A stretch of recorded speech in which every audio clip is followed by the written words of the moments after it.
to Hello and welcome to Nova Luna Celine. Parents, welcome to Demo Day for the Smart City Design Camp. The kids have been working really hard the past 4 days to put all of this together. They learned a lot and collaborated really well to put together a city that's actually twice as big as it's supposed to be. So they really went above and beyond to put all of it onto the board. A little bit about what we did at the camp the past 2 days. So the first day we spent a lot of time planning out the city. If you see here, we have like a list of our brainstorming, what the kids felt was most important to put on our city. And we do also have our diagrams, which was built entirely by them to figure out how we wanted to arrange different components in our city. That on day one, we did also start 3D modeling, which all of these buildings here that you see are all designed by 3D print. We had these two 3D printers and we were able to get all of this out onto the board. And then our second day was more about the theory in city designing. So we covered some concepts on infrastructure. Again, worked on refining our outline and where we wanted to put everything. And we did also start the technical side, which is the Arduino, which is powering this stadium right here, actually. For days 3 and 4, we dove deeper into the coding portion of our camp and continued with our 3D design. The kids continued to work in a software called Tinkercad, which allows them to build different buildings like this and different out of shapes. So assembling assembling smaller components into these bigger ones, and we continued to 3D print everything. And with the Arduino, we learned about what each pin does and how to activate them using code. We talked about different components like LEDs, wires, and also breadboards, which are a way to assemble electronic components without soldering. So it's a really easy way to learn about electrical engineering and coding. So you heard from us, and now a little bit on the background of the city.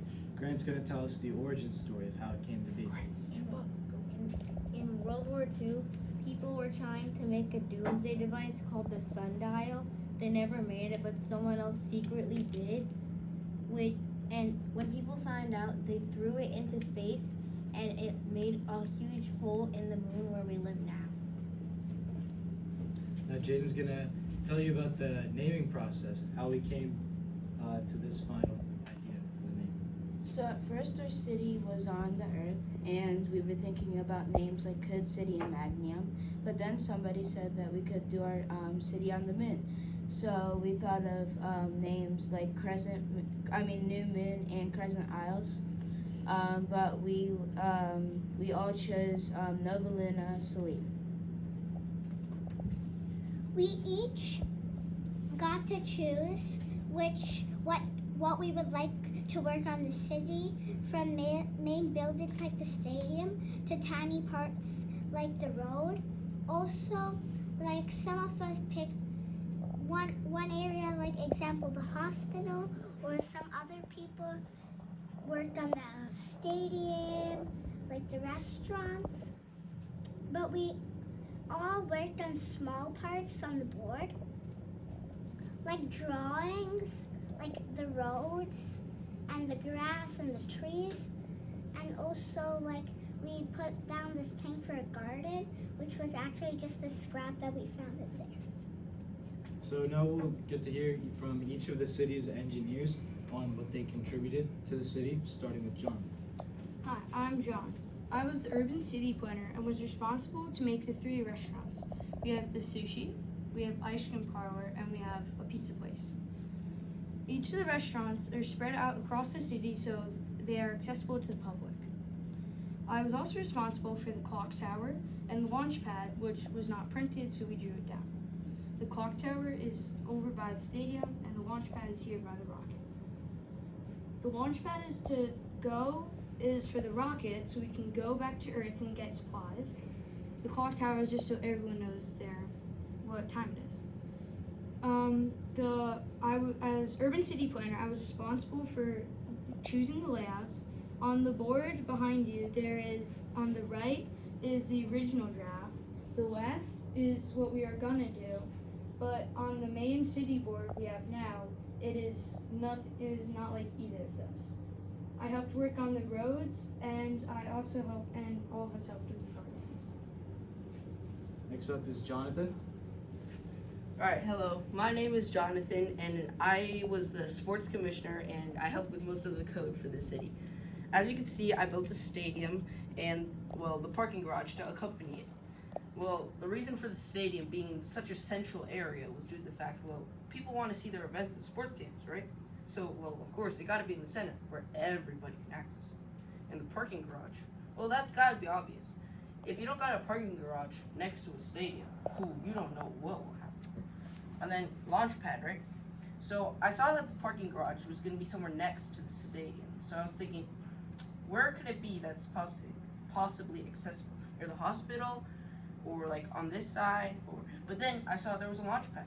I mean, when people are going to go on their intergalactic space voyages, they want a place to park their cars before they take that ride. So there you go. That's where the parking garage is. Hi, I'm Grant. I'm the director of community. I designed the rocket, the library, and more things that didn't get printed. The reason we need all these things is because it wouldn't feel normal without all of them, and it wouldn't feel complete. And I also hot glued everything to the base boards.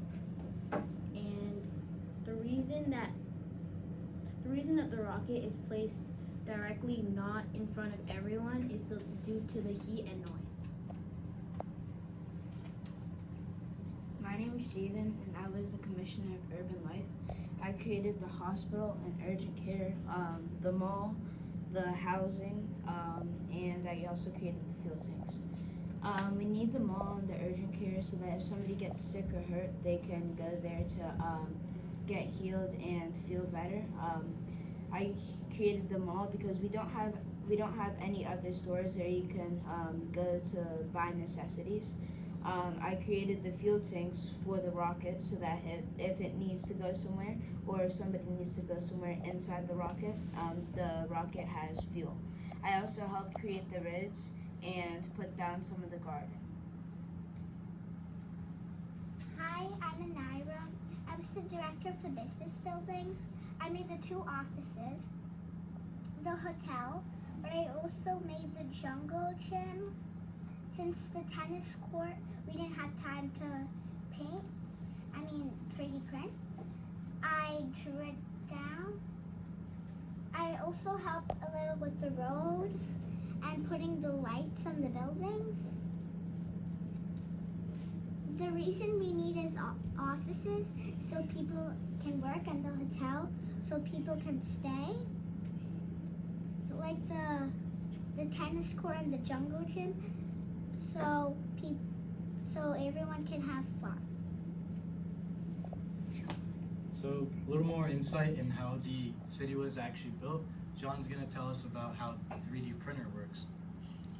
A 3D printer is a mechanical machine that heats up a roll of thin plastic or filament.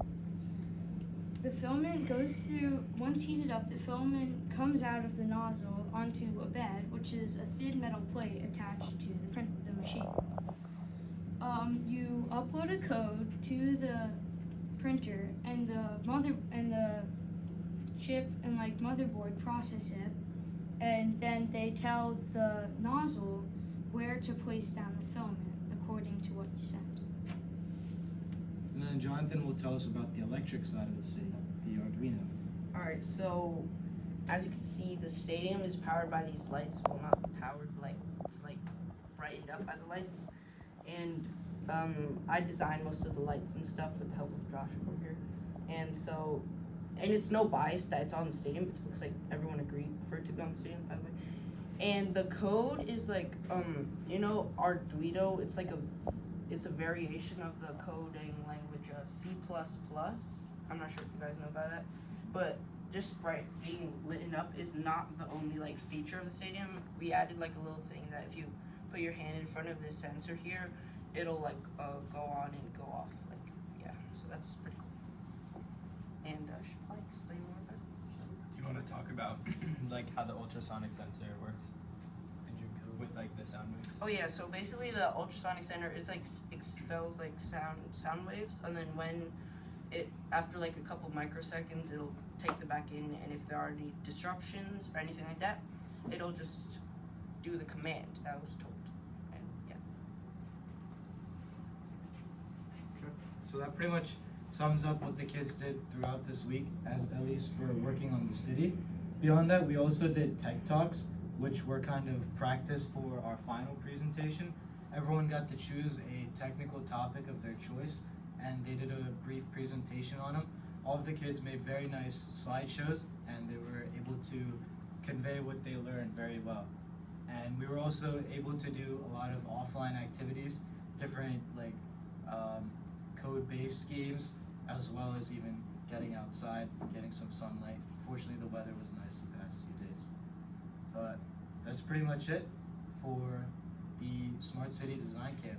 Thank you guys for considering the kids working with us. And if you were interested in like future camps, like next week, if you go to the website for the Coder School and enter this code, there is a discount. Next week, I believe, will be more programming focused with Scratch and Python.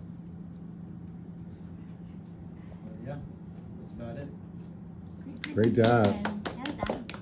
Good job, guys. Do you guys have any